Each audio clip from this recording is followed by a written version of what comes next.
Either that or we're on your Twitch. Oh, shit.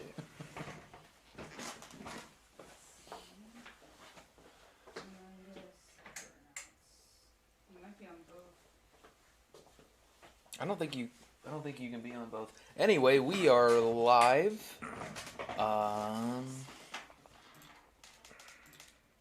Yeah, you're live. Good. All right. I guess you could check your Twitch too, just to make sure we're not on there. Okay. All right. You gotta trust OBS, man. Yeah, I mean, I know it's still kind of new for me anyway. Every stream is gonna start with, "Hey, can you do me a favor, man? Can you I just know. check your phone and make sure we're live?" Eventually, it'll Every stop. single I stream. promise. Hey, man. Hey, can you just do me a favor, real quick? Just check your phone. Eventually, it'll stop. I promise. Yeah, everything looks good. You're not live on Twitch. Okay, cool. All right. Good. Good. Shit. Sounds good. Here we go. Okay. I say we just jump right into it, man. Okay. Are you sure? Yeah. I mean, All right. So, oops. Yeah. No, I was supposed to do that. Okay. Season 5, Week 1, Power Rankings. doing this. Here we have the results for Week 1. Ah, shit! I forgot to put the check mark next to the Raiders. Okay, pretend there's a green check mark next to the Rainbow Raiders because they won their match. Forgot to update that after they played, since they just did that today. I guess we're probably not going to go through these matches too much in detail here, because we're going to be going over each individual team a little bit as we go through the power rankings. And we don't really have much to base these power rankings on yet. It's pretty much just like the power rankings from last time plus the Week 1 battle. So the Week 1 battle is going to be pretty heavy. We get to overreact on Yeah. everything. Are both the finalists from last season going to miss the playoffs now that they both lost their first games? Do the Rainbow Raiders have their start of their dynasty with their first win, and are they on the way to push for a finals championship? Are the cheat drillers back from the dead? How the seniors are, taking on the ally switch spammers and showing them who's really on top in that senior division there. Oh man, we're just gonna overreact to everything. Yeah, so this is what's up, Maxwell? How you doing? This is the second most useless power rankings of the season. I want to make sure everybody knows that. I'm glad we've repeated that so many times last time in week 0. People still got mad though. Yeah, well, I don't think people still got mad. Like we said, these are useless power rankings. Don't worry about them. Just go out and play your games. Yo, why are we ranked 17th? Yeah. Hey, we should be ranked the bottom 14. We gotta be in the top 10 at least. I mean, somebody's got to be at the bottom, Yeah, I mean, don't worry. By week 4, week 5, these will all be sorted out, and you won't be able to say anything because at that point we'll be like, "You're 1-3, dude." Yeah. Like, what do you? Where do you want us to put you at number 5? Yeah. So, yeah, a lot of these are. There's going to be you're going to see some really dramatic drops and what's the opposite of a drop? Rises? Sure. There's going to be a lot of really dramatic ups and downs. Let's say that. Launches. Sure, that's a good word. I like that. So, even though some of these might seem like you said, we're overreacting. Some of these might seem a little extreme. There's going to be some at least 2 teams that have shifted their position by double digits. Team Pussy has the best draft ever. The rural jurors, I had no idea what they were doing. Yeah. That's how much we're overreacting. Yeah. All right. So I guess we can touch on these games a little bit without. I guess we'll save the more team specific stuff for the actual power rankings. So, do you want to start at the top or should I? I'll start at the top right here. Sadistic Seniors, Ally Switch Spammers. Sadistic Seniors showing exactly what we were talking about. Threats on threats on threats on threats. Yeah, for real. Jeez, everything that came in was just like, oh, that's a problem. And they would get rid of it. Oh, great. Oh, there's another problem we got to take care of. And what was it? I think it was a 3-0 victory over the Mudkips. Yeah. So overall, or not Mudkips, against the Spammers. Spammers, I think, still going to be a good team. Tough matchups here. like I feel a lot of these were just like real tough. Like a lot of teams went against teams that were somewhere around their skill level. Got a lot of really good drafts. Obviously, like most of the league graded out like at a B plus. Yeah, we had a lot of B plus versus B plus games. Yeah, so it's one of those things where certain things are going to happen. A couple of games went to timer. A couple RNG things that happened. I think we saw the spammers miss a electro web on the Focus Sash Clefairy. Yeah, that was a little rough. Yeah, but stuff happens. It's only 1 week. Like I said, we're here to overreact, but also kind of keep you guys calm down a little bit. I think the spammers kind of they at least helped. At least in the beginning, like you said, as the threats started coming out, like when the Clefairy went down, it was like, oh great, a goddamn choice band Darmanitan. Like, so like everything that was coming out after the seniors took a KO was just like, oh god, that's going to destroy us. Yeah. So yeah, I think it was a little bit difficult for them to deal with that. Even more as the match went on, but at least in the beginning they held their own. I really like their lead. It was a really, really nice anti-Porygon Clefairy lead. That goddamn Electro Web miss was really unfortunate. But going for the light screen, having the normal resist berry on the Reggie, going straight for the steel spike so you resist the max strike. All good stuff, and of course the Electro Webs to offset the drops from Max Strike and to I guess potentially, break a Focus Sash on Clefairy, which didn't happen. But yeah, overall I think it was a pretty good game, especially in the beginning. There was a lot of back and forth, and then the seniors' threats just hit the field and just took the advantage. I want you to talk about this next one, but I got a lot to say about this one too. Sure, yeah. I'll just keep it brief then. Team Pussy versus the Mudkips. This was a kind of a weird game. It doesn't. Oh, why did our chat disconnect?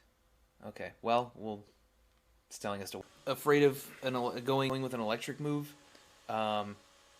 Possibly, but my issue with it is that you didn't switch out. Right. You went for another one. Right. So which even was not enough to KO the Celesteela. Would have been if you didn't get the drop in the first place. I mean, I got what they were going for with the eject button and trying to get the Max Cinderace out. Team Pussy was obviously they said in chat afterward, yeah, we were bluffing the Max there, which was pretty obvious considering they had the choice band. Once you saw the choice band, it was like, oh, okay, now it makes sense why that didn't max. Yeah.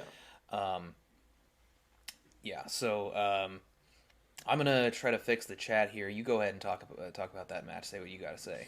I think one of the things that I wanted to say mostly is obviously Shannon and Ferret. They're good players, but one thing that we didn't really see too much was Team Pussy really like showing their championship caliber play and style last season. And this is our second season doing this, and we talked about this. We think the teams are just sleeping on Team Pussy for some reason or another. Like, yes, they didn't make playoffs last year, but this is a team that won a championship. These are players that have consistent conference and have been able to do well. So I think that's like one of the main things that... I see what I'm typing in chat. Give me 1 second. I might be able to. But yeah, one of the things that I noticed that Team Pussy did as well was that they... Yep, we got chat back. Okay. What's it called? That they were last season. Oh, stream keeps freezing. Last season, what we saw a lot of. Maybe we should just restart then. Yeah, I guess so. Okay. Well, I'll hold that thought then. Okay. Okay. All right, we are back. I hope that saves. Let's see here. I hope that saves us the same. No, probably won't be the same one. We might have to. I don't know, splice those together later or something. It's all good. Yep, that's fine. Okay. Okay, here's a new link. Put that in chat.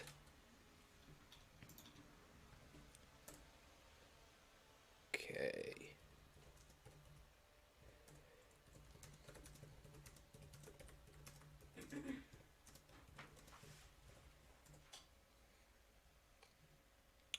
All right.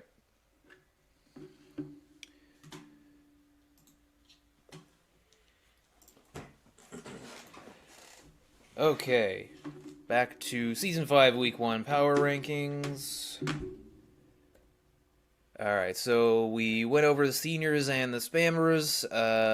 Did you have anything more to say on the Mudcaps and Team Pussy? Yeah, what I was gonna say about Team Pussy and the Mudcaps particularly was that this was a match that was kind of contrary to what we saw a lot from Team Pussy last season, where instead of Team Pussy constantly getting everything that they wanted set up and then still losing, they kind of let the Mudcaps do whatever they wanted and then just beat them in their own game.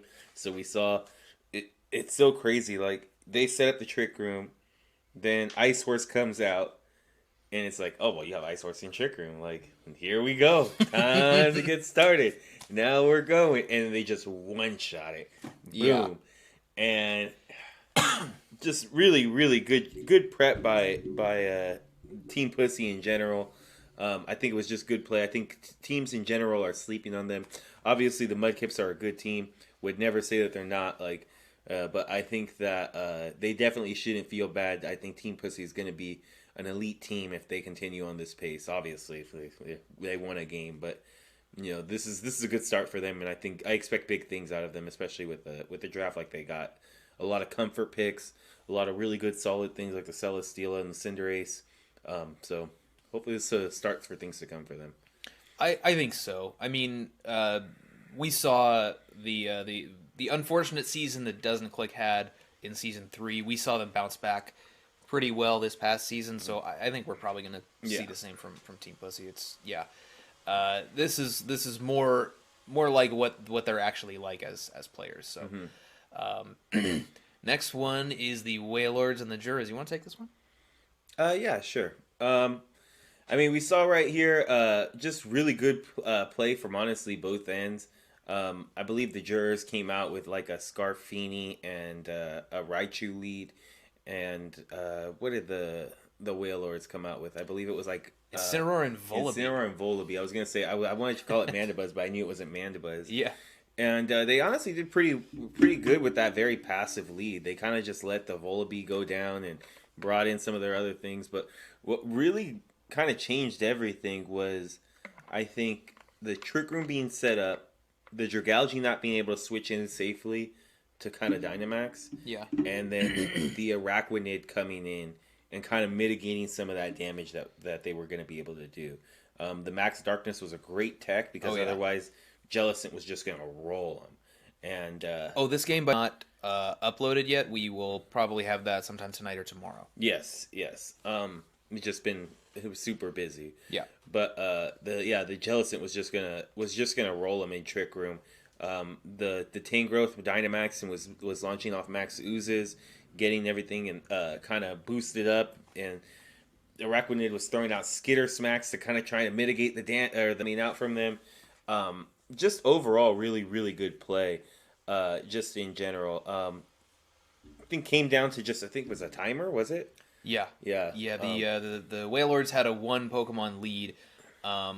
It was pretty even there at the end. They had a 1 Pokemon lead for a couple of turns, and they were able to make some even trades. But the Jurors just didn't have what it took to really overtake them there. Yeah. So it was a pretty even game. I think maybe the biggest downfall was not being able to get what they wanted out of the Dragalge. Yeah. Because they could have done damage. Right. They still got a really big KO.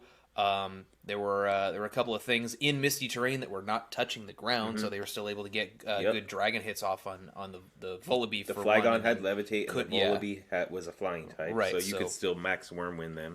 Right, and I mean, you could still max Wormwind other stuff too. It's still going to be a lot of damage even in terrain if you have that weakness policy boost. But yeah, what ended up happening for nobody else has seen it was that the Dragalge was weakness policy. It ended up switching in on a Life Orb Flygon Earthquake, like 4 HP I think.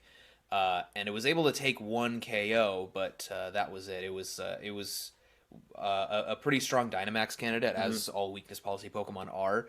But it once it got down to 4 HP, that was no longer an option. Yeah. But I think the Max Tangrowth was also a really cool adaptation. And the Skitter Smack from that Araquanid was a really cool tech. But yeah, the Araquanid, they just couldn't break through it, mostly because they didn't have their Dragalge anymore. Not that Dragalge was really going to be able to one-shot it, but if it had its boosts and with the adaptability, I'm sure it's a 2-shot even on Dynamax Araquanid. Yeah. But the main thing is that the Araquanid just didn't really have much to actually hit the Dragalge. It resists both its stabs, and then it's got a big special defense stat. So even that Max Darkness wasn't going to be doing much to it if it was. So I don't know. Hope they learned their lesson. Yeah, because then not to go too much on a tangent, because we did the same thing, but then the optimal play is to lead the Chansey right from the get-go. And if you're going to use it, if you're going to use it, and to immediately start timer stalling, but then you're at a disadvantage, because typically to get those set up, you lose one. So if your opponent goes, all right, cool, we just took a 1 Pokemon lead, let's just shut it down. Let's play defensively, let's just shut it down, and we'll go to time easy. Yeah, especially in multi-battles, when you can just burn down one side, it's like you can kind of just you can leave the Chansey alone, kill the other side while you're timer stalling, and then you can probably, you either force them to switch out and lose all of their momentum, or the Chansey has to 2v1, which is not going to be good. Yeah.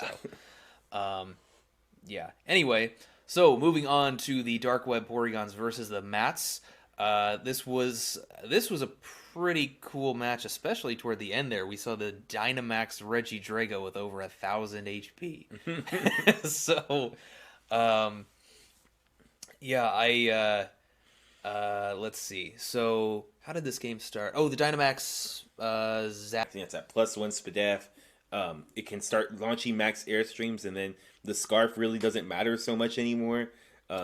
Oh, right, and then we saw that the Gardevoir actually outsped even after it got an Airstream boost. Yep. And we also saw that the Unburdened Hawlucha outsped the +3 Zapdos. Yeah.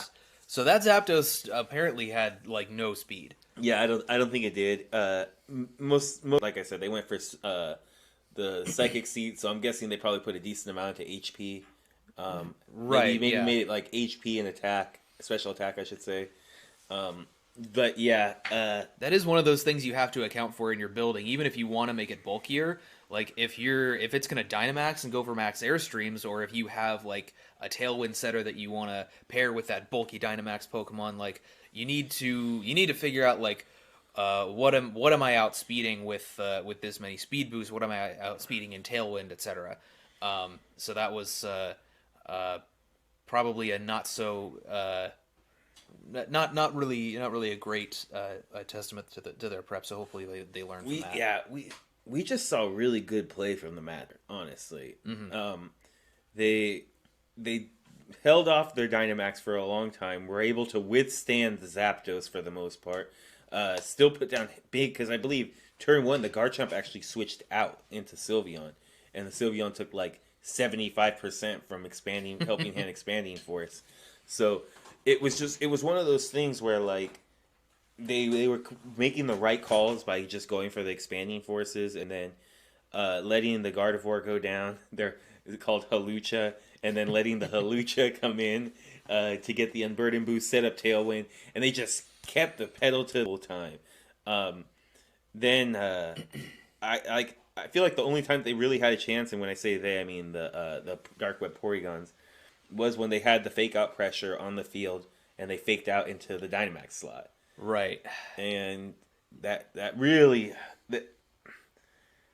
it just hurt a little bit, because this is the kind of thing that you see from newer teams, that you just make little mistakes like that. That'll just lose it for you. Right. Yeah. I actually I did watch just a clip of their video because I was curious as to right. Well, right. I mean, the Zapdos at +1 was still outsped by the Scarf Gardevoir, even though the +1 speed and the Scarf have the same. They apply the same speed boost, and Zapdos is naturally faster. So you'd expect the Zapdos to be faster after that Airstream.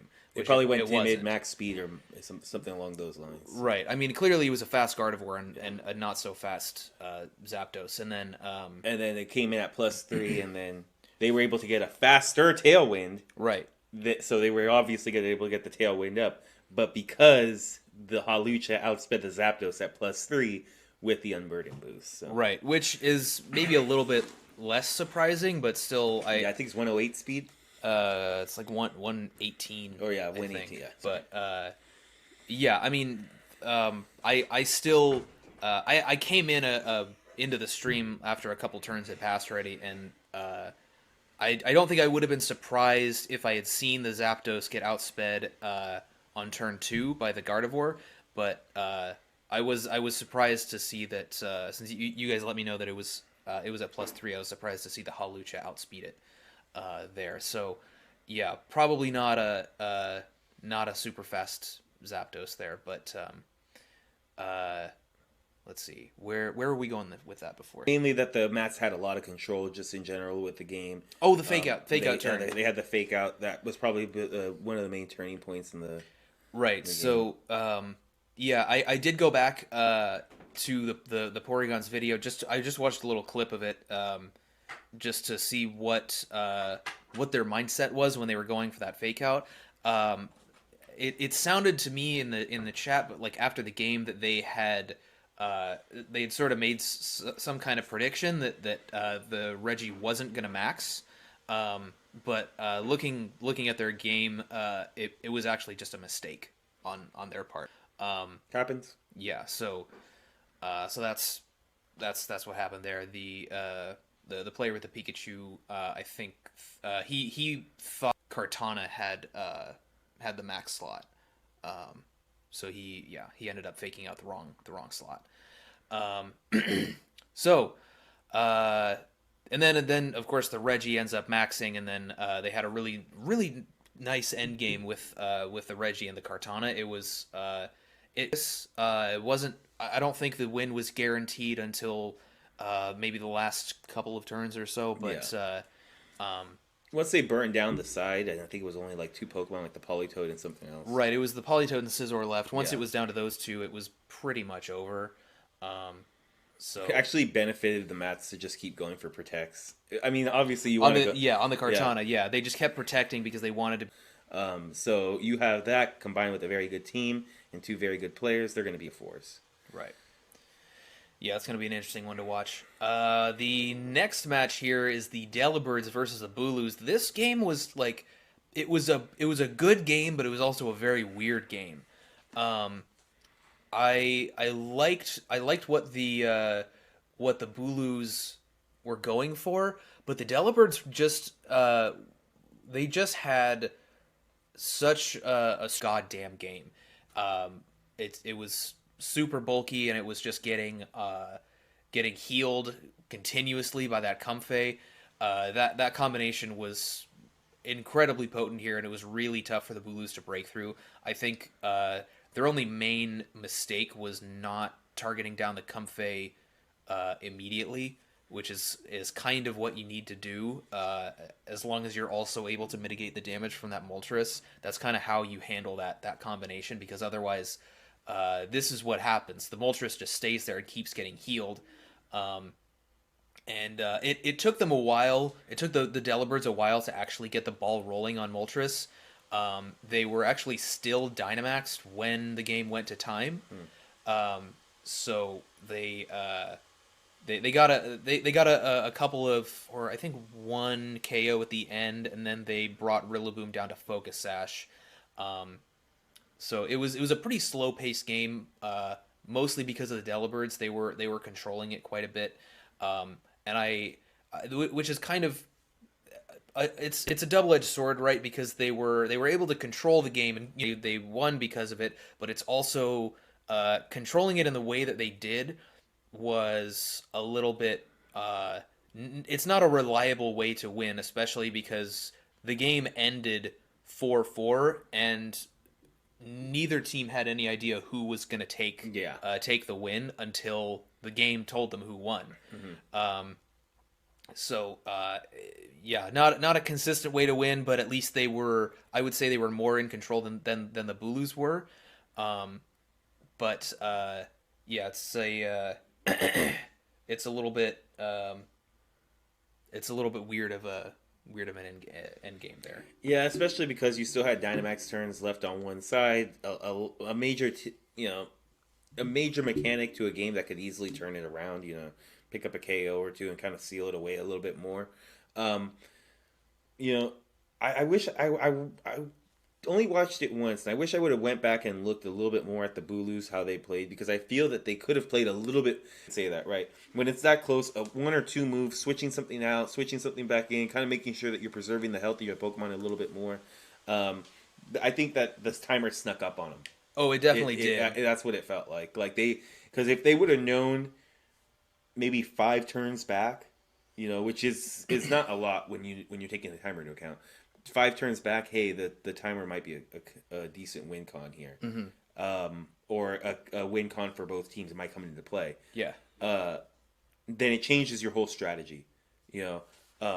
So it's one of those things where we wonder if a couple of turns could have changed it. This is why we don't think timer is a consistent strategy, right? Because you're not going to always get it going your way. But on the other hand, we got another one that went to time with us, the Burnouts and the Geezers. Did you want to finish on anything else on that? Yeah, just a little one. Since you were talking about how the timer sort of snuck up on him, it actually I watched both sides of this one. And I know that I was talking to the Bulus afterward, and they did tell me if they were. That happened pretty much was they ended up roaring out our setup, which was fine. We ended up sacking the Magmortar to kind of allow the Mew to get set up a little bit, and the second that the Mew started getting set up, they immediately started a timer stall. Right. We got one Iron Defense up, and we were able to max the Zarude. We went for an Adamant Life Orb. Max Overgrowth in Grassy Terrain into the Volcanion. 70% chance to knock out, and we didn't get it. Yeah. And then they heat waved and burned us. Yeah.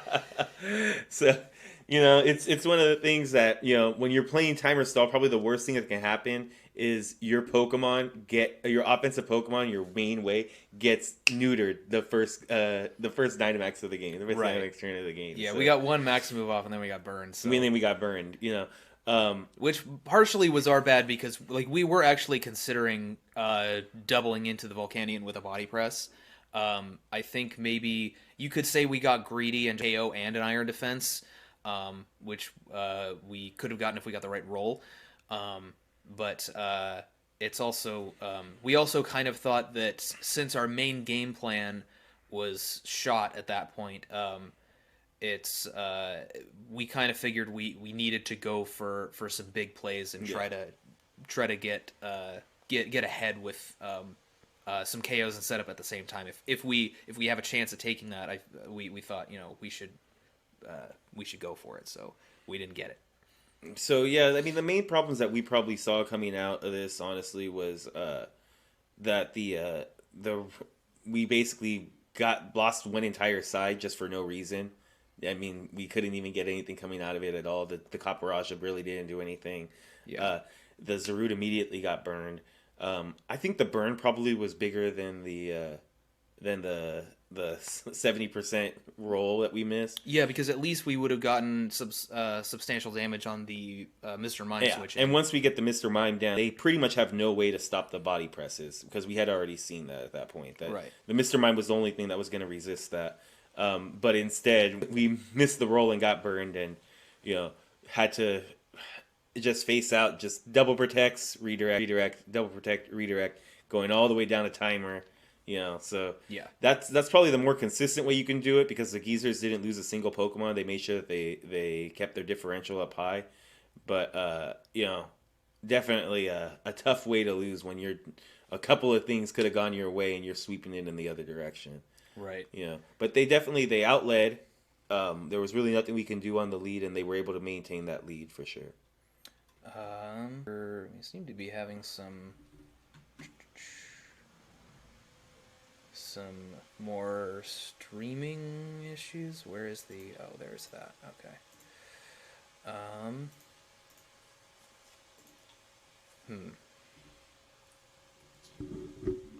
Let's see. Is anyone else having issues right now with the stream? Yes.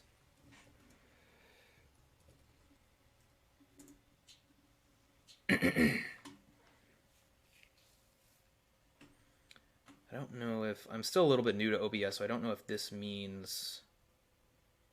If this colored box means... I mean, it's turning red a lot. Maybe that means we're getting a lot of buffering. I don't know. It's looking good from my end. Okay. All right, well, I guess we'll just keep going and roll with the punches, deal with things as they come. So, yeah, usually usually the main reasons for losing a game comes down to, one side fucked up, or one side did really well, played godly, and outplayed the other, or there was a lot of RNG, like you get a muddy water drop and then like miss 4 attacks, and then that you lose off of that. Like, yeah, you lost to RNG. This game, I feel like the game with versus the Geezers was it seemed to be kind of an even split between all 3 of those things, because for one, they outlet us hard. Yeah. We did not expect the roar at all, and I think I only would have expected led with Suicune. Was not expecting it from the Volcanion. Roar Suicune is actually something I mentioned in their interview, but I was not expecting it to come out from the Volcanion. So that was good tech there. So they just outlet us. I think the only thing we could have done is potentially taunted the Volcanion, because we did kind of speed creep the Rillaboom a little bit, depending on how much speed they had. But that would also be just a super hard call from us to just call the roar there. It was that would have been an incredibly tough one to make. And then of course the RNG being the roll on the Volcanion, and then the burn onto the Zarude. And then I think on our end we could have done better if we had tried to maybe reposition to get Trick Room up instead of setting up Mew right as the main thing we should have been doing. Any other thoughts on this one? I mean, no. I mean, they played really well. 2 B+ teams. I wouldn't take it too hard. They're a good team. Oh yeah. It's also like it was a little bit weird going up against them, since they had Austin's been out for 2 seasons, Dave's been out for 1, so it was almost difficult from them, because they've as a team, especially as a pair. But I think they're going to have a lot of success moving forward. They have a very good team. They got some really powerful stuff, a lot of good synergy. Yeah. Potatoes versus Doesn't Click. This game I really liked, especially because they maxed the Grimmsnarl. Oh, yes! It was so good, especially given the matchup, like a Dynamax Grimmsnarl versus the Dragapult and Urshifu. I mean, yeah. Especially when Latias, right? You got the Latias and the Metagross that are just gonna So that was definitely the play there. I like that game plan. But this game just had a lot of good back and forth. The Urshifu and the Dragapult on Doesn't Click side had good coverage to deal with the Grimmsnarl. They went for the Max Steel Spike and Poison Jab turn 1, which actually almost killed it. And the Grimmsnarl was able to put out a decent amount of offense, really just almost blowing up the Dragapult turn 1, even though it was +1 defense from that Steel Spike, and then they got that Tailwind up, and really put Doesn't Click on the back. On the back foot. And they repositioned well enough, even though they took another KO there from the Max Overgrowth on the Grimmsnarl going into the Seismitoad. Not that the Seismitoad was going to do much anyway, because I mean it's a Seismitoad. But they And Swampert would have died to that too. Yeah, that's fair. That's totally fair. But yeah, and then since the Grimmsnarl was so low, they were actually able to Sucker Punch it down, which put them in a really great position to start Quiver Dancing. But then the Potatoes were still able to kind of mitigate that a little bit with the Mystical Fire out of the Latias. There was a lot of good back and forth here. But once the I think it was they ended up switching the Urshifu out to reset the Scarf because they were locked into Sucker Punch at that point. The Centiskorch actually KO'd the Toxtricity on the switch in. They came back out with the Urshifu, and once they were able to, they had that. They at least still had the speed and special defense boost on the Volcarona. They only got hit by one. They did Quiver Dance, and they only got hit by one Mystical Fire. So with fast Volcarona and the Urshifu locked into Wicked Blow instead of the Sucker Punch, they were able to clean up from there. But I really like this one. It was actually genuinely. It was a lot like the Whalers and the Jurors. Obviously, there's a winner and a loser, but it was a genuinely good showing for both teams. Volcarona showing just once again how dangerous it could be if it's in the right spot. So in that particular situation, if it had Quiver Dance, it just always clicks it, and it's always getting set up and always just being powerful. And I think the combination of that and Urshifu is going to be really nice later on. Mm-hmm. So good game from Doesn't Click. They're showing that they're one of the top teams again, and the Potatoes, they're scary, man. They're scared. They're starting to find their stride a little bit. I know Henry missed a lot of last season. Mm-hmm. You know, now they have a good team. Alyssa's always been a great player. Yeah, they're going to be scary. So, and they had a lot of good prep in this match too. Yeah. I mean, maxing the Grimmsnarl shows a lot of game knowledge, a lot of versatility in what they can do with their team. Mm-hmm. I liked the Life Orb on it. That's actually something that we never did with our offensive Grimmsnarl. It's a good option. It's they went with the Flash Fire on the Centiskorch. They actually switched that into a Heat Wave, which was nice. Something we were pretty afraid of in finals last season. We were afraid of Flash Fire Pokemons with Volcarona because it really just shuts it down. You know, there's not a lot that you can hit it with. Yeah, and it was a good decision on their part too, because the Volcarona, the only other attack it had was Bug Buzz, I would assume. I don't think we ever saw it Protect, but we saw Heat Wave and Quiver Dance. I'm assuming it has Protect. But yeah, it was forced to hit the Centiskorch with Bug Buzz. So there was no, it was resisting everything the Volcarona could throw at it. And they had Rock Slide on the Metagross, which, you know, might be an obvious choice, but it's definitely a good one. Mm-hmm. We just saw a lot of good stuff out of the Potatoes, even though they took the loss here. I liked this game a lot. It was great. You want to take the next one? Nah, go for it. Okay. Take the next two. You want me to? Oh, God. You got it. So much work.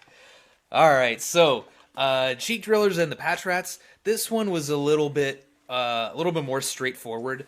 The Drillers were able to they went with the Mimikyu and Arcanine lead. Justified Arcanine with the beat up Mimikyu, which who would have thought? I didn't actually that's not even something we caught in their draft analysis. I didn't even know Mimikyu got beat up. We know now. We were wondering why didn't they grab Sneasel? Mimikyu's a way. It's really good with Arcanine at least. You know? Yeah. It's just 1 point faster than Arcanine. Mm-hmm. It's nice. They got the beat up setup here. They made they miscalculated a little bit because they were hitting Max Strike into the Dynamax Thunderous, which they ended up being at +4 because they went for the beat up, and they also got hit by the Wicked Blow from the Urshifu, so they were at +4 from Justified. And the +4 Max Strike did not end up KOing the Thunderous, but they were able to reposition a little bit. They max guarded with the Arcanine. They Trick Roomed with the Mimikyu, and that helped them at least neuter that lead. Arcanine did, I believe Arcanine did end up going down, and then they went into the Rotom Mow, which got like a few nasty plots off.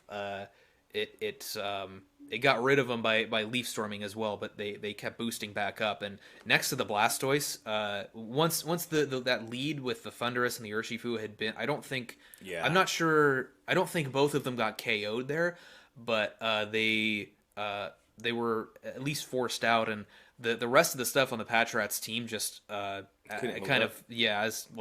we predicted, it just wasn't able to deal with this Rotom Blastoise stuff, which is a good combination to begin with, but when it's up against all these lackluster low tier Pokemon that they were forced to pick with that super top heavy draft, there was just nothing the Patrats could do about that Magmar. thing. What are you gonna do with Magmar next to Blastoise? Right. Blastoise next to Rotomo. So. Right. So I don't even think Magmar hit the field. No. So it's a good combo. It's a good combo. Yeah. So the Rotom just really went in. So props to Hector and Allan there. Brian too. Was Brian in on this one? I actually don't remember. I know Hector and Allan were the ones that were playing. Maybe. Who knows? I don't think they would break the rules. Okay. They're not rule breakers. Well, in any case, they took a good win here. Good 4-0 win. Rotom just went in. That's why we've got Rotom up on the screen here. It's one of the kill leaders for this week. So I think it's tied with Urshifu at 4-0. Mm-hmm. So yeah. Urshifu, the non-Gmax version from Doesn't Click, just to clarify, was real good at cleaning up against the potatoes. So, Brian was out. Okay. Well, hey, good on you and Allan. You guys did well. Good match. And last we have the Raiders and the Pixies, who played just a few hours ago. This one was interesting. We forgot to put the check marks here. The Raiders ended up winning. I think it was a 2-0 or a 3-0 victory. They ended up leading with Togekiss and Inteleon, and they went straight for... They had the Togekiss in the Dynamax slot. They didn't max. They went straight for a Follow Me with Focus Energy on the Inteleon, with the Scope Lens, of course, for the Sniper crits. The Cradilly actually went for a Power Meteor Beam and one-shot the Togekiss. That was really cool. I was actually kind of surprised that it was able to one-shot that thing. I figured Togekiss is bulky enough, and Cradilly has a lackluster enough special attack stat that, like, you actually could have built to survive that. And then I went and calced it, and, like, no, you probably can't. It's like at max... At +1. Absolute max special defense Togekiss, there's still a small chance that it KOs. That's assuming their modest max special attack on the Cradilly. So, goddamn, it's strong. Yep. Stab and +1 from your beam. Yeah, it's good stuff. So that was really cool to see. But the Inteleon got it set up, and the Dynamax slot went right into it, and it maxed immediately. And that Gmax Hydro Snipe ignoring abilities didn't give a shit about Storm Drain at all. They just blew up the Cradilly with a water move, no less. So that was pretty crazy to see. And from there, the Inteleon was just, it put on so much offensive pressure, and the Pixies didn't really have that much without making some serious sacrifices. They brought in the Crobat, ended up tailwinding. The Klefki at one point actually tricked or switcherooed the Scope Lens off of Inteleon, so its crits were it was a 50-50 shot. But yeah, they had to sacrifice the Crobat for the Tailwind, and then they brought out Landorus, which was the last thing on that side after the Cradilly and Crobat came out. And I think, given the damage on the Landorus, they did go for a Max Hailstorm onto the Landorus as the Landorus was Dynamaxing. And given the damage, I think, through the Yachi Berry, through Light Screen, considering the sniper, if they got that 50% roll, I'm pretty sure they would have just one shot the. They would have gotten the one shot for the whole game. The Pixies actually tried to get a coil up with Milotic. It just took too much damage. It actually took a crit seed bomb. Fortunately, I think it was a crit. But that forced them out. They lost a lot of their momentum, and then in the late game, the Raiders just set up Trick Room. The Pixies did not have their trick. They didn't bring their Trick Room mode to the battle at all. The Beware and the Slow Bro stayed on the bench. So both your kids are giving it to you right now. That's fine. But yeah, the Trick Room mode was just too much for them to take. The Genesect was able to deal some decent damage, but like the Slow King had Flamethrower, and the Berserker had good damage with the Seed Bomb and the close combat, and Hey, real quick. Yeah. What items did they have on the Landorus and on the Genesect?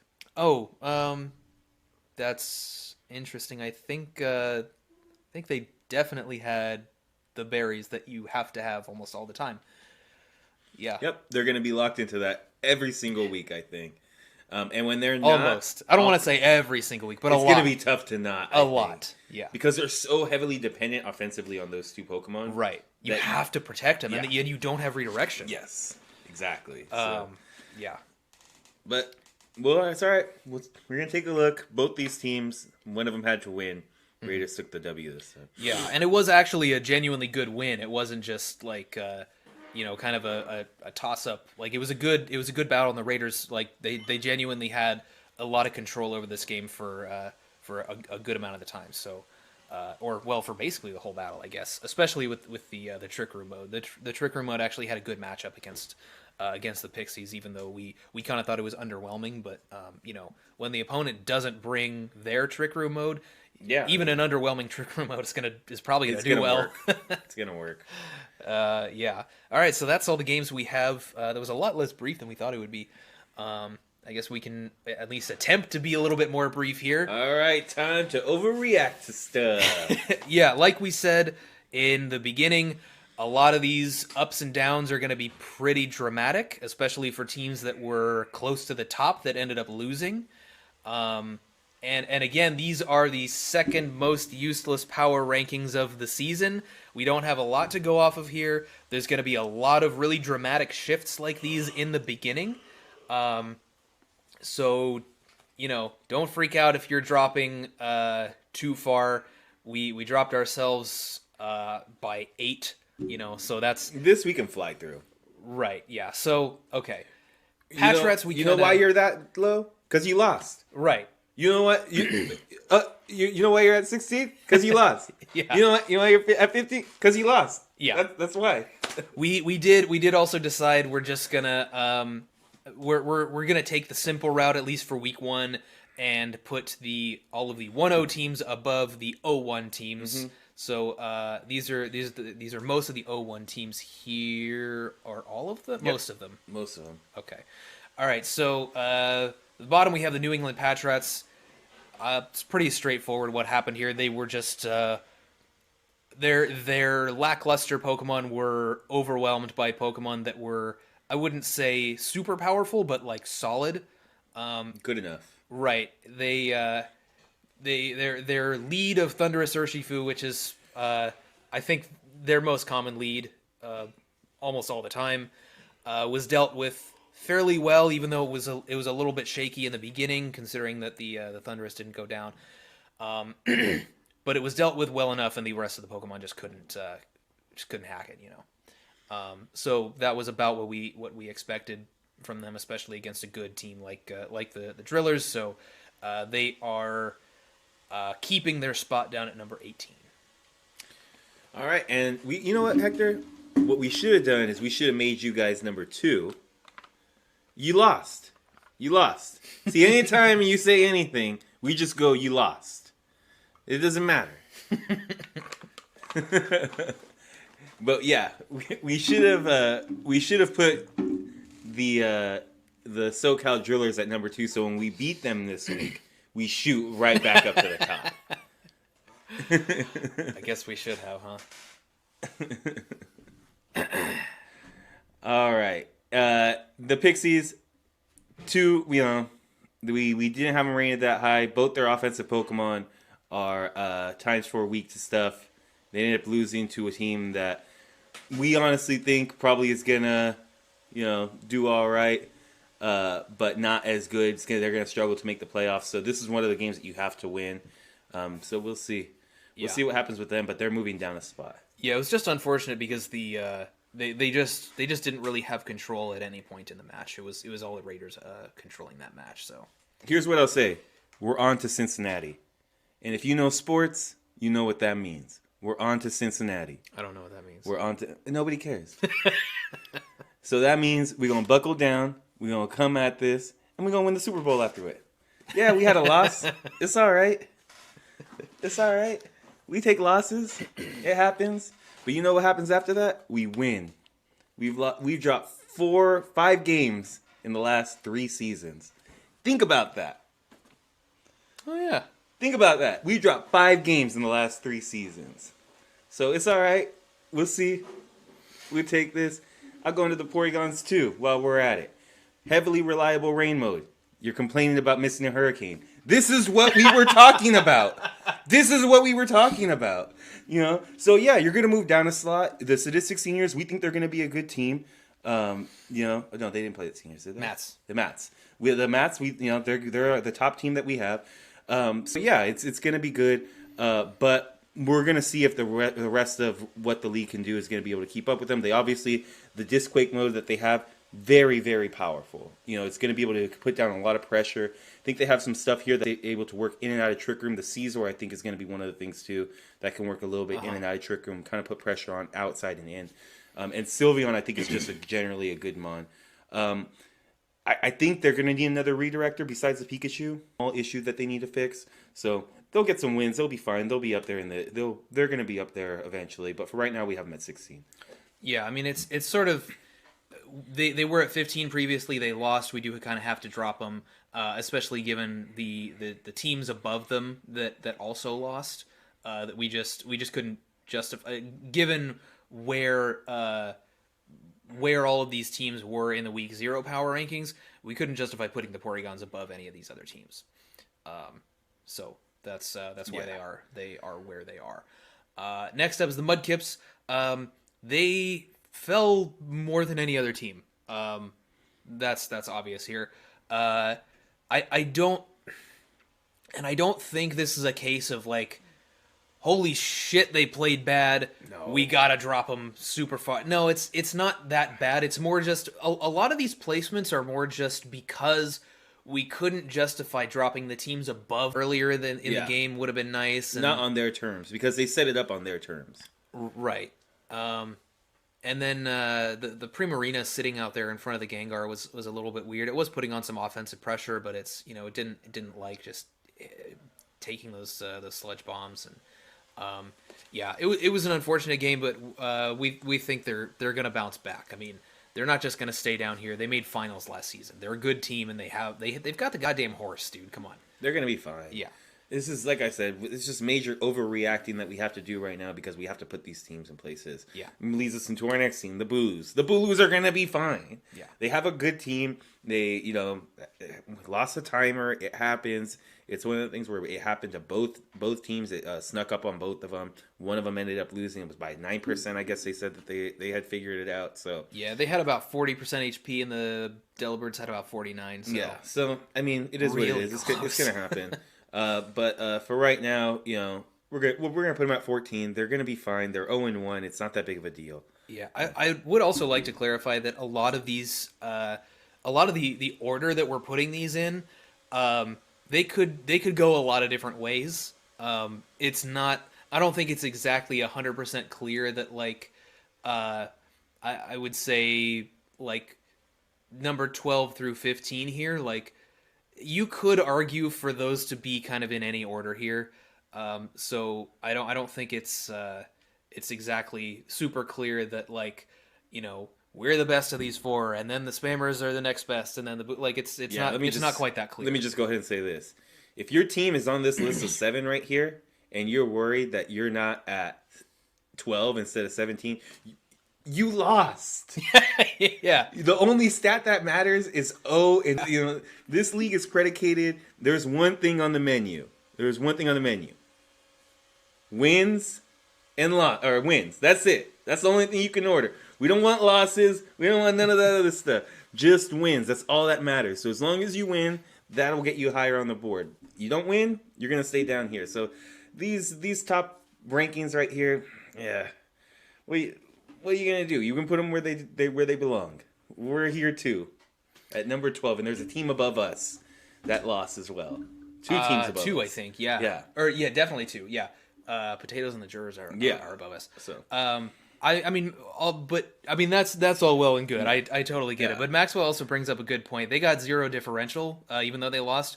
Because as we saw last season, Dave kept repeating, every kill matters, and holy shit did it matter. I think there was, like, going into the last week, or maybe it was the last 2 weeks, there was a 3-way tie between the Russians and Seniors and Team Pussy, because they had the same record and same differential. So on some level, every kill does actually matter. Yes, it does. And maybe we should have took differential into it. But at the same time, if 14 is mad that they're not 12, if 16 is mad that they're not 14, like, the fact of the matter is these teams are 0-1. Right. And while differential may come into play later, I could argue, if I wanted to, that the Delibirds should have been one of their wins. And instead, that's a loss on their column now. And if anything, that could go against them even more. Mm-hmm. Because, in my opinion, they had a better matchup than them. And the Delibirds were able to pull it off to where it becomes a stalemate at that point. And if you're favored that much, a stalemate is a loss. Which, in this case, it is. Yeah. I would also like to emphasize before we move on that, again, we mentioned this a bunch of times last time, and I'm glad we repeated it a bunch. These are the second most useless power rankings. Every single power ranking stream we do will be more important than the last. So they're going to be more important and more solidified as we move forward. If you're down here in the bottom, great, win next week and you might jump way up. If you're toward the top and you lose next week, you might go. There's a lot of movement to be had in the coming weeks. Let me clarify. Yes, Izzy Max did not say anything. It was just an example of 14 moving to 12. I just figured something 2 spots would be a good example. But we hear a lot of stuff about these power rankings, and yeah, it's like, why are we at 16? Cool, we'll put you at 11 next time. Like, you're still 0-1, buddy. Yeah. It's just any of these. It doesn't matter. But all right. So next is the spammers. We're the only ones who are allowed to overreact. Yeah, It's only us. The spammers. I mean, they barely lost. I don't want to say barely, but like it was one of the things where, kind of like with us, if a couple things go your way, you're talking a completely different game. The seniors, though, I just feel really took advantage of that. Just the Reggie Geezers kind of took advantage of the fact that they got a little bit of a lead on us, and they're like, cool, we're going to take the lead, we're going to sit on it, and the seniors are just like, all right, cool, you didn't knock that out, we're going to just keep sending threats out your way, and then we'll just blow you up like that. So ultimately, the spammers are going to be all right. I think they have a solid team, solid modes. The Zoomer roll, I think, is gonna put in some work, just overall. So we'll be all right.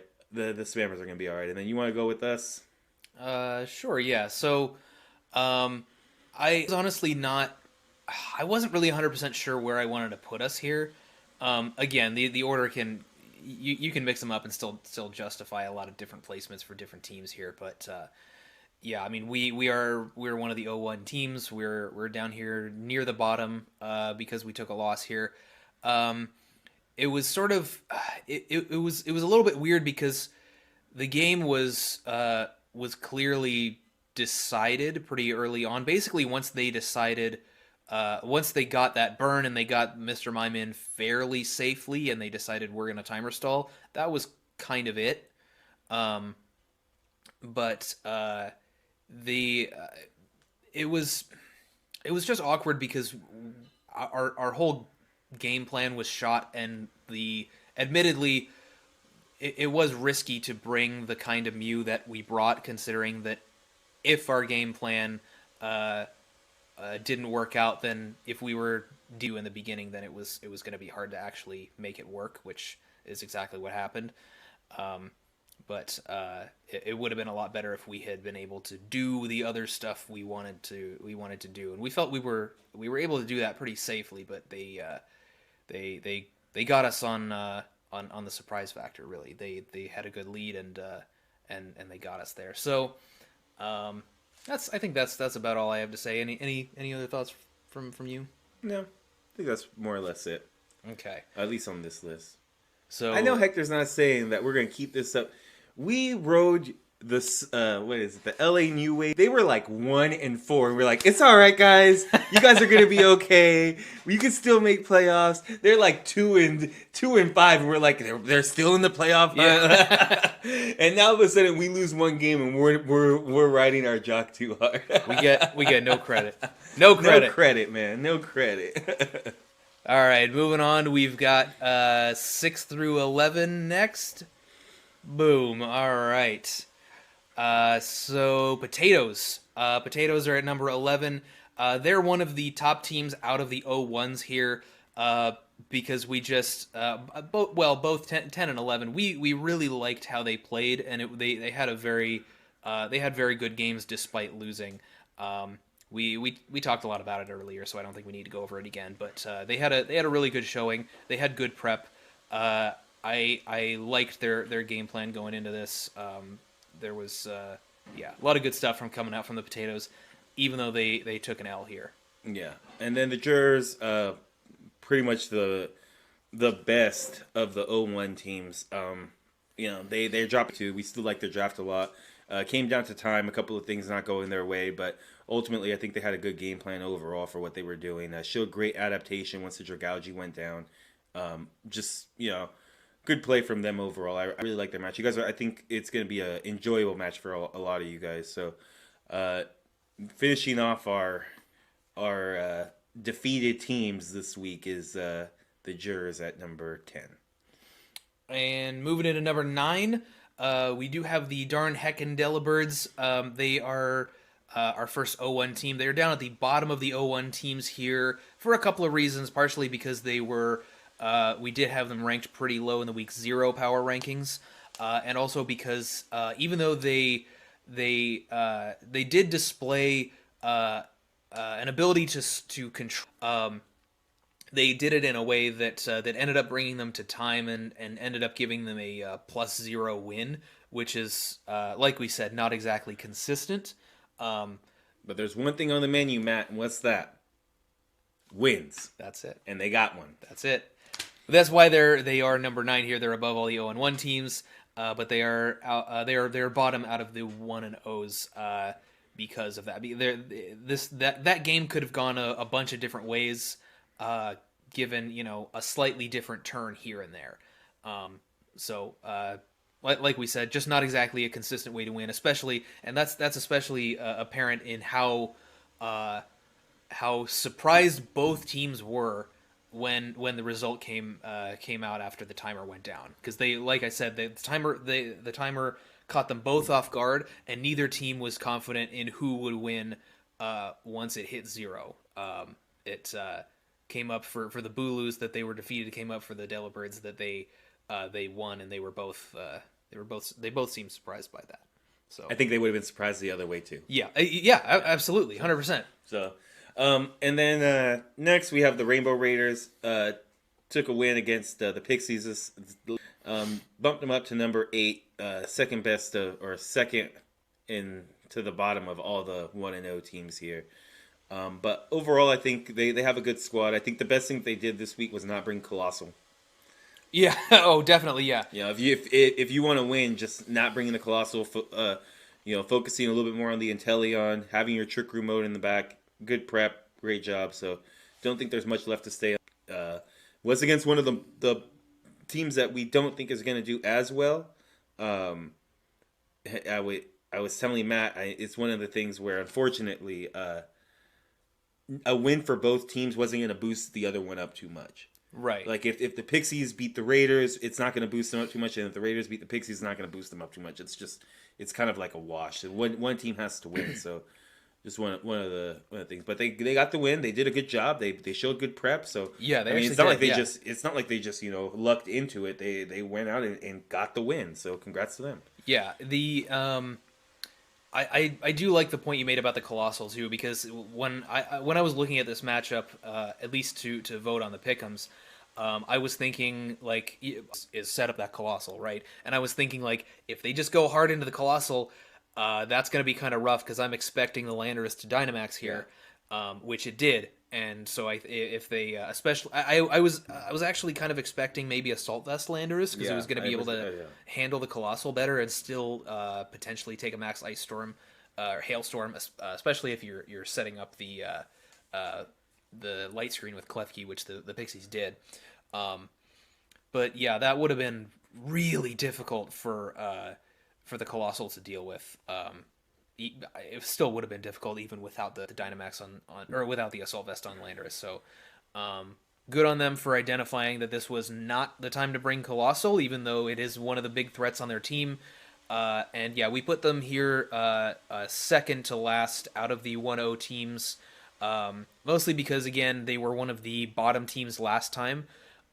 So we can't bump them up too much, but we felt that they definitely played better than the Delibirds did, I would say. So that's why they're here at number 8. Number 7, we got the SoCal Cheek Drillers. They also had a very dominant game, 4-0 win, one of the few games that did not go to time. But same thing with the Raiders. They beat the Patriots. Right, yeah, they were... You're playing one of the bottom tier teams. It's not going to move you up so much. Right, we can't bump them up too much. They're definitely above the Raiders and the Delibirds because we feel that they are... they're clearly more of a threat as a team than the Raiders and the Delibirds are. I suppose that could change. The Delibirds I'm less certain about. I didn't really have too much confidence in them previously, but I'm less certain about them now because they had a decent showing, and we'll see how they Good do. Prep. Yeah, and they're also a completely new team, so we've never seen them play before. Yes. Before this, so. But as of right now, we're still counting the Drillers as a better, more of a powerhouse than the Raiders and the Delibirds. They were ranked above them last time, but they did beat one of the bottom. They beat the bottom team, so we couldn't bump them up really all that much. So they're situated here above the Raiders and the Delibirds, rightly, but didn't break the top 5 because their schedule so far has not been great. I don't mean to go down too much and kind of get us off topic a little bit, but one thing about the Delibirds too, because you mentioned that you're a little bit unsure about them, we don't really know a lot about them because they're a new team. Yeah. We did not like this draft, like almost anything about this draft. But they came on with us, and they explained every single pick and the logic behind it, and while we may not agree 100% with that logic, the logic was sound, Right. Like they at least were not just like picking, well, this seems good, that seems good. They had reasons. They had reasons for everything. If this fits in a specific way, they can get wins consistently if they just are able to put it together. So I think, they're a little bit unknown right now, but that's not necessarily a bad thing, and they could work out for them. Yeah. We'll go up right now. Reggie Geezers, they moved to number 6. They beat us. Timer start. They didn't lose a Pokemon. I think that's fantastic. It shows really great effort by them and prep. I just short a little bit. I think the other 5 teams just beat them out, but I think this is a good spot for them. I think 6th on the power rankings is more than fair. They prove that they deserve to be there, and they'll work their way into the top 5. Yeah, I think the difference between the Reggie Geezers and the next team that we have at number 5 is that they kind of because their lead shut down what we wanted to do so hard. they didn't. I don't think they had to play too tough of a game all the way through. Once they saw what we were doing with the Mew, and once they got Mr. Mime in safely, that was a pretty easy end game as long as you know how to play it, which they did, and they just did everything correctly, and they finished out the game pretty safely and just got the win that way. This next team had to play the game the whole time. So our next team is again one of our new teams, Joe and Sierra of the Wet and Wild Wailords, coming in at number 5. If you're watching this, get us a logo. Yeah, for real. Like I'm tired of having to use this stupid Wailord every time. I'm trying to put some Pokemon on these slides that are representative of what did well, what's been doing well for you guys.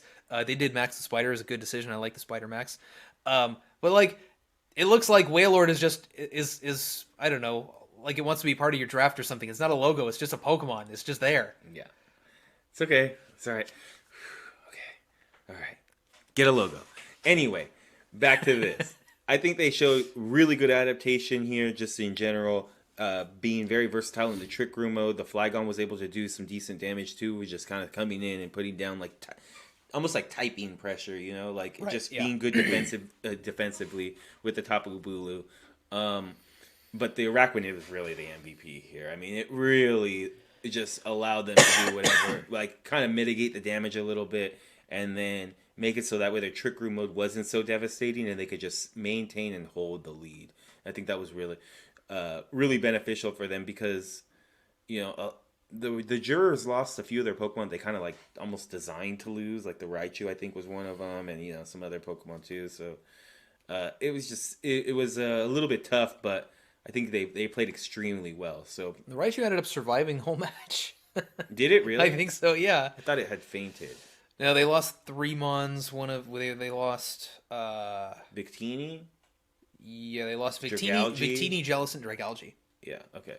And the thing that I'm kind of hoping the most is that they'll see, oh man, this timer's really fast. We kind of don't need Chansey, and they just switch them out because another B and a C tier, or if you can kind of finagle your way into kind of making that into, you don't want to make it into an A tier pick, but maybe making your 2 C's into a B, having like a couple B's on there too. Switch. There's a couple things you can do.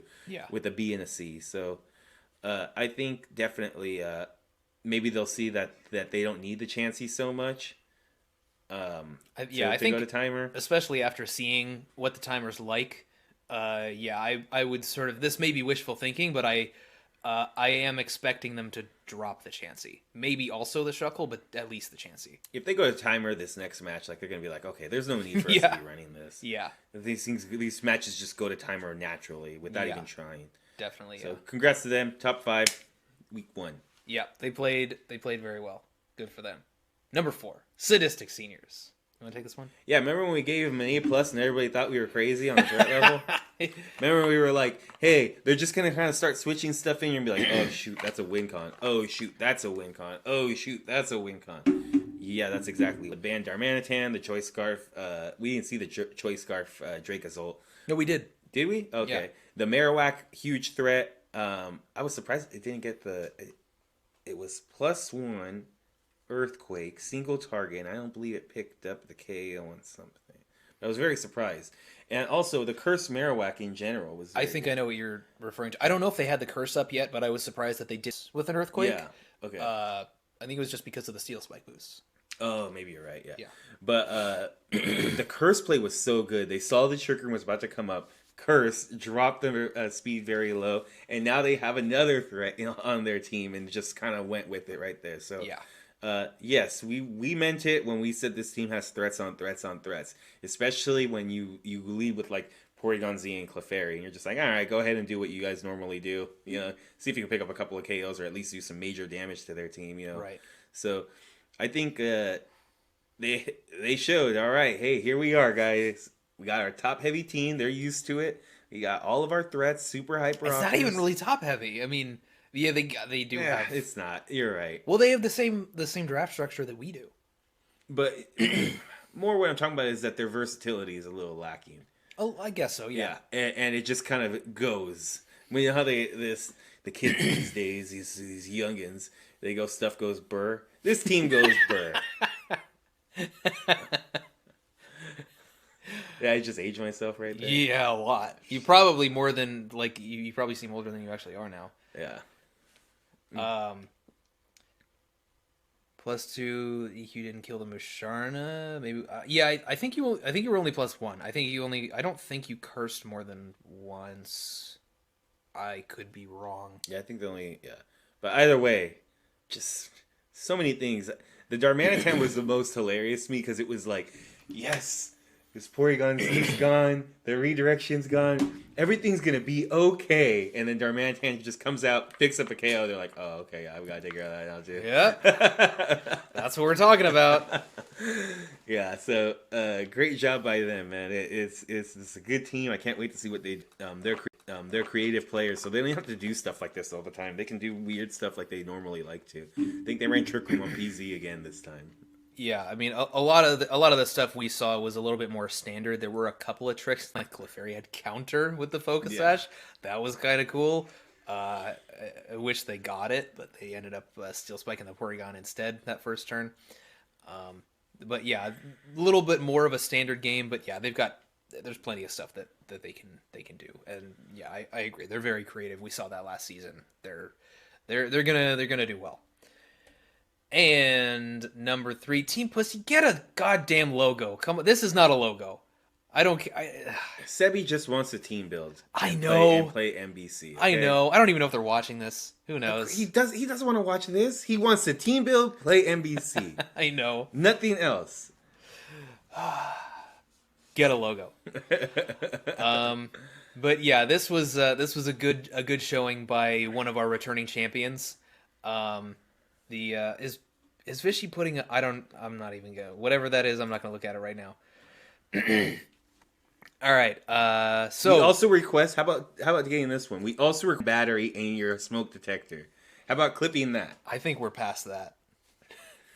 I'm just glad that we aren't being gaslit. Well, we are being gaslit, but now we know it because his friends were in there on Vishy's stream and they were like, "What is that noise coming out of their room? Who is that? It's like a high pitched squeak." I'm like, "That's their smoke detector." Oh God. We'll talk about the smoke detector in a couple of things. Sorry. Okay. I get that off. Team Pussy. Yes. Great job, guys. So we got a good showing from one of our returning champion teams.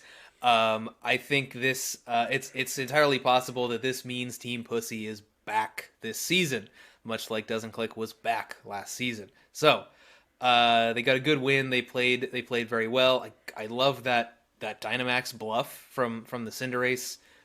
Really nice. I mean, how I think we all expect, like, yeah, Cinderace is in the Dynamax slot. Okay, it's gonna Dynamax, right? It's banded, right? Yeah, it turned out to be choice band, and so once we saw the choice band, because the Rabombi ended up tricking the eject button onto it, so we saw the choice band. And we're like, oh, okay, so that's interesting. So that was kind of an indication that they probably did not intend to max it. Which was nice, and then they I think they confirmed in chat afterward that was a bait. So nice job on their end. I like that a lot. And yeah, they just did really well here. They showed why they're one of our top teams, and I think they deserve to be up top because we know how powerful of a team they are. They're Team Pussy, damn it. Yeah, it's. So that's part of the reason why they jumped up so high, because like we had them kind of lower, maybe because we were underestimating them a little bit too in our week 0 power rankings, partially because of how they did last season, partially because their draft is one that we feel a little bit weirder about, right? As much as, and they got a B, which is like just below all the other teams that we right. But like, yeah, I mean. But, like, we're not going to like everybody's draft. We draft a specific way. We kind of like the way, like, we try and go, like, overall. It puts very creative teams, like the Mats, like Team Pussy, probably like the Delibirds we're going to see. It puts them in tough spots to try and get good grades from us. And it's like, we build a specific way that you're not going to understand. You know, so I think Team Pussy is one of their teams. get the wins, and we'll put you up here. That's what matters. Yeah, especially because we know how good they actually are. Like, Exactly. last season was probably kind of an anomaly for them. If they're tied in record with like 3 or 4 other teams, like obviously this week they're tied with 9 other teams. We're gonna tend to just shoot them towards the top because we know how good they are. Right. That's exactly it. Yeah. So Yeah, that's Team Pussy. And number two, our other returning champion team that picked up a win this week, Doesn't Click. This is similar to Team Pussy because we are aware of how big of a powerhouse they are. If they're picking up wins, they're probably going to be up here toward the top.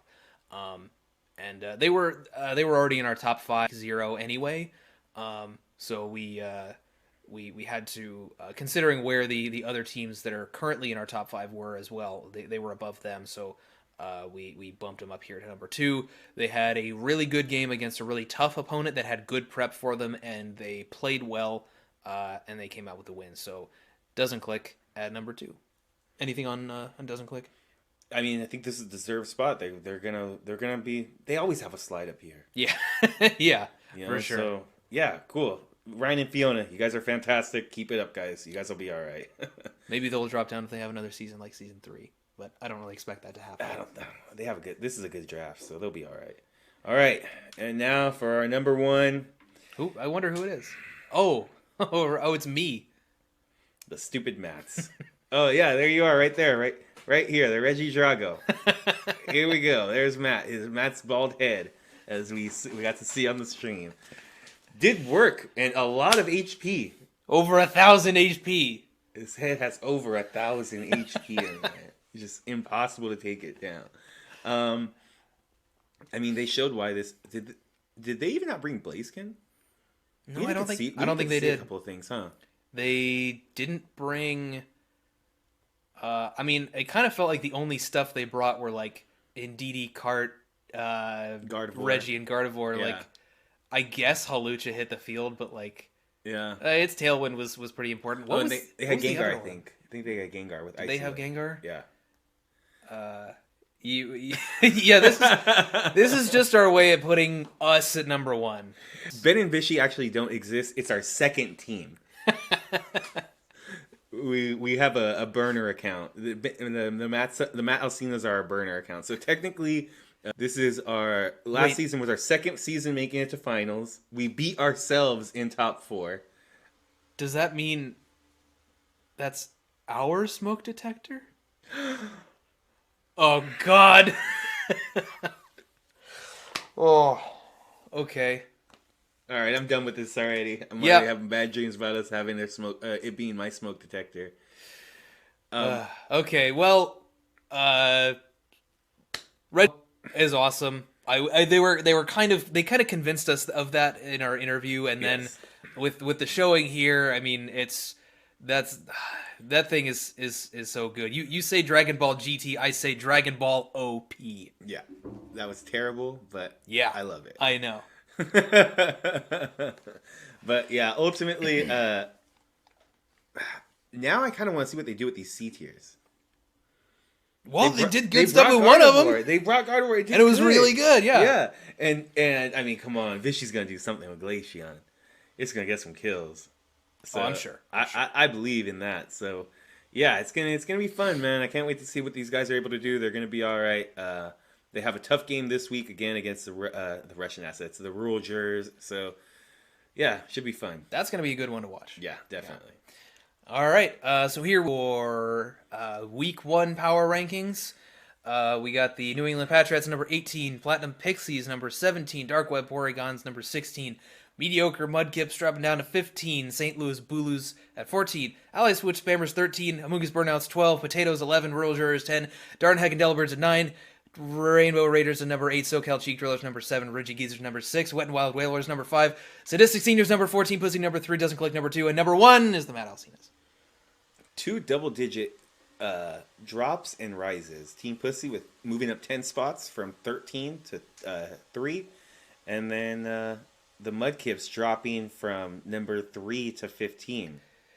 Yeah, it's those are no doubt pretty, or at least the Mudkips. That one's pretty devastating. But it's like it's just hard because there's it was a weird game, and we weighted that one particular game more than we should have. I mean, it's at the same because they were ranked so high in week 0, but like um, I don't know. It's just it's tough when there's still other good teams that maybe had slightly better games that are also mixed in with these losses here. So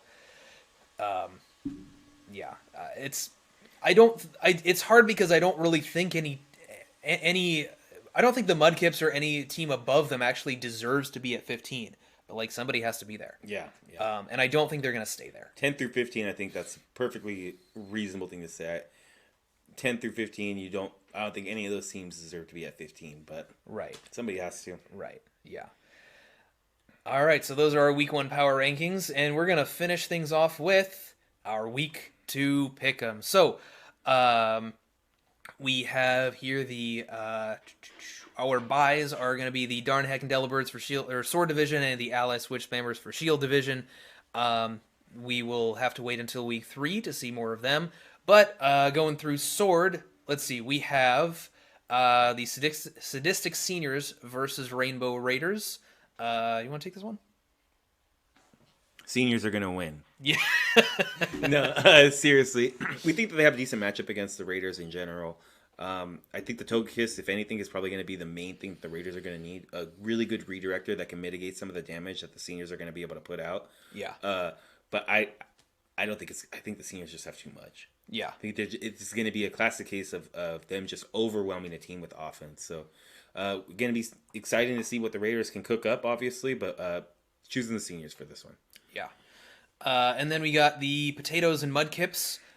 This one was a really one of the most difficult ones for this week, I think. We did go with the Potatoes, partially because I think mostly because we think they have a really good matchup, and I think if they can deal with the Rotom Heat, they have a really good matchup against a lot of the rest of the Mudkips team.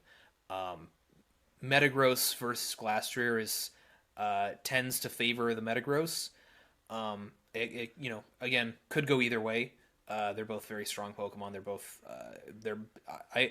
I'm assuming both of those are going to be the max options. Could be wrong, but that's kind of what I expect to come out. But I actually part of the reason I picked the Potatoes I think is because I'm actually running Metagross in another league right now, and I played against a Rotom Heat team, and I was able to beat it without too much trouble. So I feel like I don't know, maybe this is a little bit bias coming from me, but I feel like it's still very, very possible to get through Rotom Heat if you have a Metagross, and I think the Metagross has a really good matchup against a lot of their other stuff. And we just saw so much good stuff out of the Potatoes this last game. So I'm really confident that they're with their team composition. This is my favorite team composition the Potatoes have had with the display that they had this past week. I'm expecting them to pull out a win here. But again, this is one of those that really could go either way. If the Mudkips win, I don't think I'll be shocked. No, not at all. These are two good teams going after each other, and yeah, Mudkips pulling two really tough teams, the Team Pussy and the Potatoes. Yeah. So this is a tough draw there. Next we have the Wet and Wild Warlords versus the Dark Web Porygons. We're giving it to the Warlords here. One of the main reasons is obviously they have a rain mode with a good Disquake mode. You know what doesn't care about rain and doesn't care about Garchomp? Incineroar. It's probably like the only fire type that like functions well in rain, could actually like put down decent pressure with Fake Out, Intimidate. Barraskewda's not going to like that Intimidate either. Being able to move out in and out defensively. And then this guy, I don't know if you heard of him, Tapu Bulu. He can hit really hard. Really? Yeah, especially in that grassy terrain. So I think the Bulu, the Incineroar are going to do pretty well against the Porygons. They're going to need to find a good strategy for the Zapdos, but there's this other one that they have, It's a little bit faster than it. The Pokemon's called Nihiligo. I'm not familiar with that one. So that's going to put in some work too. So I think the Porygons, honestly, they have a good team here, but I think the Whalers just have such a big team advantage. It's going to be pretty tough for them. I think the Spider's going to be tough for the Porygons to deal with too. Spider, especially if they're setting up Dynamax and Trick Room. Oh man, because that's one of the things. Oh, I'm sorry. That was kind of it. I think Spider's going to do real well as long as they can deal with the Zapdos, and Nihiligo's got a great matchup there. That's one of the things that I was going to say. That they do have an advantage over teams like the Jurors a little bit that have such a good fire type in like Victini, where they kind of want to get it going a little bit. And they have an advantage where their fire types are almost going to be nullified against their team. Incineroar is not one of those fire types that cares too much about whether it's in rain or not. Mm-hmm. It's trying to do a lot of supportive things. It's trying to be a defensive pivot. So honestly, it might be the perfect thing. And then you can still throw Flare Blitz on there for that Caesar if you want. I know you have no problem dealing with Incineroar with Caesar. What is it? Swords Dance, Bug Bite? First of all, that was Mega Scizor, and it was also in GS Cup. So you had the Kyogre. I also had Primordial C. So that's a little bit different. I'm not confident that they're going to be able to do exactly the same thing here. We'll see. I also think that what else was I going to say? Oh, right. The Whalers, we also saw them running a Pasho Berry on Incineroar, so they're clearly comfortable doing that. And against the Porygons, I think that's a pretty likely item to come out again. Yeah, definitely. So we're picking the Whalelords on this one, but we'll see. We'll see how it works out. The next one, well, we're picking ourselves, because why would we do anything else? We're winners. We win. Except for last week, but and the other 4 times that we lost, and a few times in our first season, and that one time in top 4. But other than that, we win. We don't count those though. Yeah. That loses to water. Please. Come on, man. You got to come at me with something better than yes. I understand fire beats or water beats fire. Or rock. Yeah, I mean, we know our type matchups. We know. We understand. Versus the Reggie Geezers to start things off for Shield Division. I mean, we just think the Geezers are straight up the better team here. I think it's going to be tough to pick the Patriots on any of these until they're able to patch things up with some transactions, which is a little bit harsh, but I mean, it is what it is, you know. They got good Pokemon. They're gonna patch it up. It's gonna work out. I have faith in both Alex and Noglaka that they're gonna be able to work this out. So yeah, they're gonna be all right. Yeah, and considering the Reggie Geezers team and how they did this week, I mean, it's it would be tough to pick the Patriots on this one for real. This is one that I feel bad for the Pixies, man. Tell me why. This is going to be a very tough matchup for them. You know, you have the Heatran that's going to be able to take care of the Genesect pretty easily. You have really good redirection. To win. They're our number 1 team. They are our favorite draft. They won their first week. I just think they are. They're looking stronger overall than the Jurors are, even though we really like. We still really like the Jurors, even though they took a loss this week. Yeah, and I'm going for the Jurors because Dina is on the Jurors, and there's no chance in hell that I would ever let her win and be like, did you go for the Mats or did you go for the Jurors? So that's not happening. Picking them no matter what. So even if, they're going against Wolf and Marcus, I'm picking the Jurors to win because I have to be able to live here. So. And our last matchup is going to be... this I think is the only matchup. Yeah, this is the only matchup between returning champions that we have in the regular season because we're not playing either. Mm-hmm. Yeah. So, all right. Sorry about that, guys. We seem to be having some technical difficulties tonight. Anyway, I think we were pretty much done. Yep. We were just going over the last of the pick'ems. Not sure exactly how much we got we got into the last one. But yeah, last one is just Doesn't Click versus Team Pussy. We're gonna pick Doesn't Click, even though this one really could go either way. So that's gonna be it from us. Just wanted to put a little outro in here. So good luck to everybody moving into week 2. Yep. Good luck, guys. We will see you next week for our week 2 power ranking stream. Yeah, around this time. Probably Monday night again. You want to do Monday night? Yeah, Monday night. Just so we kind of have we're gonna try and get a setup to where we can have this in here while Dino's working, and then maybe we can get started a little bit earlier, maybe 6 Pacific, depending. That's what we're hoping for, but who knows? So. That would be good. Yeah. We're gonna try to go as early as possible, but we'll see what happens. We'll let you guys know. All right, cool. See you guys. Peace.